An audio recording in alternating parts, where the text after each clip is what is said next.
Ladies and gentlemen, welcome back to CSL March Madness. Game number 4 underway between UC Berkeley and UCLA. Starting down here at the bottom left side of the map, in the pink trunks, it is going to be the Terran player Fan. Of course, himself representing Berkeley. His opponent located down at the bottom right side of the map in the red trunks for UCLA. It is Magic. Doesn't have just Magic, man. He's got S Magic. How do you feel about that? I don't know. Well, there's something about that. When I was younger, I used to play basketball 95 NBA, and there was the team Orlando Magic, and they had the worst stats out of any team. So I think Magic is bad. I don't know why. I'm sorry if he's like watching. I just automatically shoot anything. You Aussies, man, what you guys associate stuff with sometimes. It's funny. It's just a weird negative connotation in my mind. It's alright, man. Orlando, it's okay. They can be back because they traded Shaq eventually over to the Lakers, in which we won 3 titles. So I'm proud of that. I know there's a lot of California people here, so shout outs to any Lakers fans as well, man. Woot woot. I don't know. Do you watch like a lot of sports down in Australia? No, I think I haven't left my apartment in like 2 days, dude. I don't. No, I'm not talking about live, man. I'm talking about just like in general, like on TV or like online or something. Who watches sports? There's no time. There's too much StarCraft. Oh, but that being said, dude, it's close spawns on a TVZ, so you've got the lovely position for a Zerg to not have to be throwing overlords everywhere in the map to try and spot these drops. Well, at least for the early stages. Anyway. Dude, I have to be honest. I personally, this is probably my most hated map right now with when HOTS released this game. Aside to maybe that, can't remember what that 2v2 map?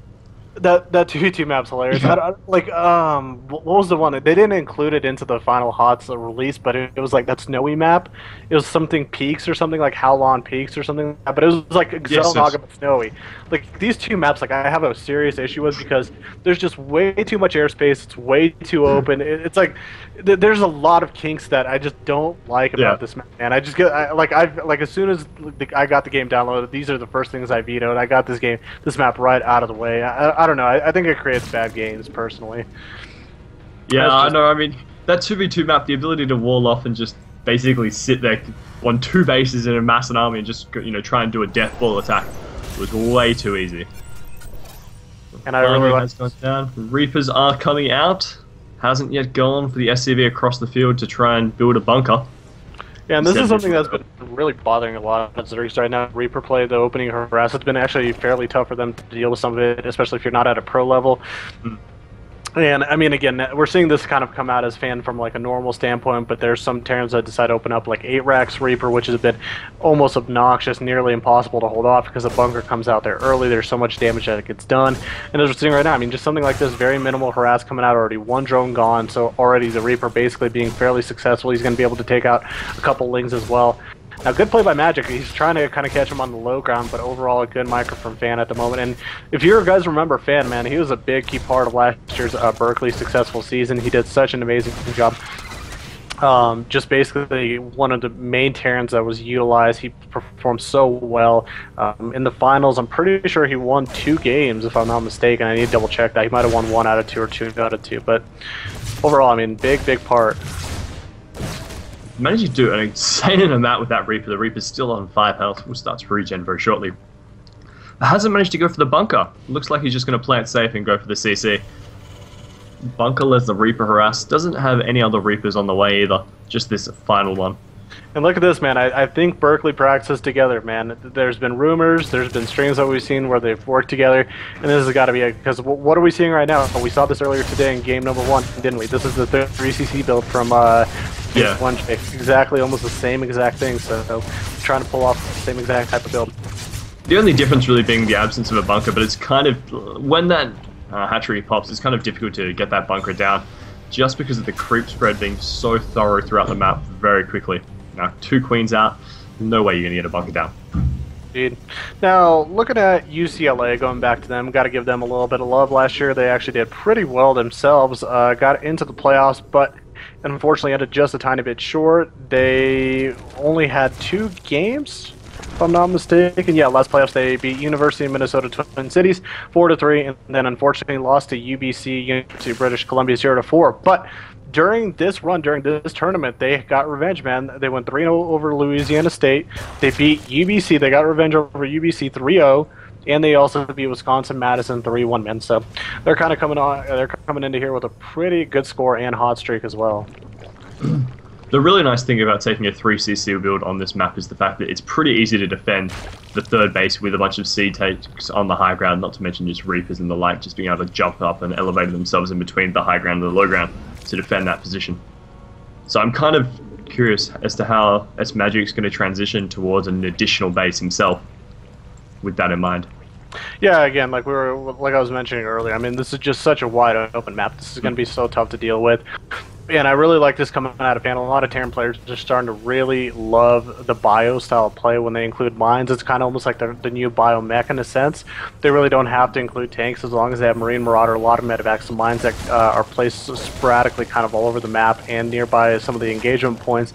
And that really forces the Zerg to focus down on what they're doing. They can't just freely run across the map. They have to be very cautious how they micro, how they handle everything else. So we'll see if what Magic exactly decides to do. I'm just still kind of waiting to see, does he go for the mines? Is he going to go for tanks? What is his decision going to be with that? I really want to see a Widow Mine. We haven't seen a Widow Mine so far in this series. We are now seeing 3 more barracks come down. So in a total, going to be pretty aggressive there with those Marines and Bioforce. He's also getting the Armory so he can go towards those +2 attack. But is just using the additional command center at this stage just to increase that saturation speed and also throw down mules to obviously allow mining. Which kind of, I think it allows for an underestimation of what's kind of the stage your Terran opponents actually at, because you see 2 bases being taken, you would just naturally assume that there are only 2, obviously. Indeed, yeah. Well, yeah, if you just let it kind of sit halfway back, you allow the Terran player to get a saturation that much quicker on all of his bases. The mule production as well helps out with the economic side of the game. But I'm worried about for Magic. He's taking a little bit of a late fire right now, and he's also grabbing a third base, so this is kind of a slight vulnerable position where Magic might be in, where if, Fan decides to actually push out, and if he had mines and stuff like that, he would actually probably fall apart. I mean, there's not really a lot out on the map for our Zerg player at the moment. I think there's some nice Zerg creep spread coming through. That's going to start going into overdrive very shortly. What has he been producing off that factory? Nothing yet. He has, though, now gone for reactor, so go for mines. Go for mines. Go for mines. Go for the mines, man. I love the mines. 10 meters coming out in the way. Indeed. And this is another perfect reason to go for mines again. When the HOTS came out, I was one of those first guys. I was just like, you know what? Mines are pretty darn good, but I don't think they're really that imbalanced, or, I want to see how they're actually going to be utilized. And now seeing some of the pro players and how they utilize and laddering myself and getting kind of a feel for them, they're actually such incredible units. They help out so freaking much. And I mean, mutas alone will be scared of them. You see 1 or 2 Widow Mines pop on a muta, you'll be sure they won't come back and, say hi to your base ever again. Exactly, and I mean, missile times are already in defensive positions around Fan's base, so Fan going to be sitting really comfortable when these mutas hit. Yeah, Magic just trying to find his way in. And yeah, Widow Mines, you got your wish granted. Yes, thank you, Fan. You are my favorite, but he is supply block. At the moment, he's not going to be able to produce anything else, really. Oh, I got to be careful, though. Mutas are getting in there and doing some damage, man. What about the new mutas? How are you enjoying? How have you seen those? Feel bit quicker. They regen. They're quicker. They regen, but there's just some. I think given the fact that medivacs are faster with Afterburner, I'm kind of like, you've made it quicker, but at the same time Afterburner. So I would have rather had like a speed boost equivalent of Afterburner. That would be my preference, to be honest. Just so you could actually catch down an escaping medevac, which just seems to be a really frustrating problem. Muta after burn, Muta just sets itself on fire and just starts flying faster. Ah! Put it out, put it out. And I don't know if you noticed, there's actually a couple of Widow Mines in the middle of the map. There's a couple of Mutas that just flew right on by and got popped by a couple of Widow Mines. It was so sad to watch and so funny at the same time. Well, I'm like one of those like sadistic Terrans. I'm just like watching as like Lings like run by. I'm like, you're gonna lose all those units because you're running over mines, man. You can't do that. Now we got our own banelings. But as the game goes on, 4th base getting taken over by S-Magic. He's getting his Roach upgrade as well, getting his 1 melee, getting his 2nd Evo chamber down, as well as a macro hedge, so kind of covering all of his bases at the moment, and this is more of a position where Zerg wants to be, and he does have to be a little bit careful, because Terran, this is the time when he could maybe hit that 2-3 base timing, which could hurt a lot, but as it is, you know, it's Magic, if he could just kind of hold on a little bit longer, wait until he gets into his Hive Tech, bring out the Ultras, bring out the Vipers, get some of those late game units out that really help out the Zerg, he might be in a slightly better position. I mean, Vipers... I was playing a game the other day, and I think someone used Viper Bioclad, and that is an amazing ability. It's so underestimated, to be honest. I think it's just so expensive to get to that stage where you actually have the ability to go for it. Looks as though Supply Depot is going to be picked up there. Bit of a response from Fan, but he can't overcommit here, because it's basically going to allow these Lings and Bailings just to make their way into the 3rd if he does. And that's what Magic is really waiting for. Look at this, man. Look at this Jade on get a micro, man. Come on. Look at him. He's just trying to micro as best as he possibly can, just inching them forward, just teasing the Terran player. I'll come a little bit closer. What he needs to honestly do is just now put a mine over there. So Magic just flies in there, just gets popped. Oh man, that'd be so sad. I actually think that's probably what he's trying to avoid. I think he thinks that if he's darting in and out as quick as he is, he should be able to avoid a mine. So. Well, something interesting with HOTS, I think it was Morrow and another guy did a little bit of a write-up on the Widow Mine itself, and if Zerg started getting a little bit of a better understanding of how to actually run through the Widow Mines or how to kind of pass on by through them, the mine itself, as soon as it has a unit that it could lock in within range, it starts as 1.5 second sequence where then after that 1.5 second it releases and goes out. But if the unit gets out of range, the first initial locked in unit gets out of range, the Widow Mine has to restart its 1.5 second count. So with Speedlings, again, that's possible. You run one Ling and it gets out, and then you run a bunch of other Lings and get out, and that Widow Mine honestly will never ever activate unless you got some kind of slower unit within that area. It's interesting. I don't know. I found it pretty interesting, some of the mathematics, and somebody did like a very full detailed mathematics post to it. It was really interesting to read. We got some smart people, man, in the StarCraft community. Has to force his Zerg units back. He doesn't have the support of Mutas, and even then with Mutas, he doesn't really want to engage with this kind of a composition. It's not exactly going to trade very well unless he gets some pretty amazing poke down. Does end up getting the Marauders that were set out the front for the Bailings, but now Hellbats and Marines are reinforcing the Bailings. Yes. And a lot of those Bailings are actually connecting on Hellbats as well as Marauders from behind. But just maybe the high Muta count might be able to take this out, and it looks like it will. So beautiful by Smagic, and the game will go on, man. Solid stuff. And look at that, Smagic going right away for a counterattack with the Mutas. He's like, I hope my opponent doesn't have a lot back at home right now at the moment. Van sitting on 3-3, so getting towards that late game scenario. He should be okay if he does transition.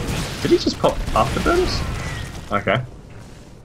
Where did he do? Like, where did he do that? I'm like, I'm trying to find he did it inside his no, I think maybe they're retreating, or did it inside his main to avoid the Mutas.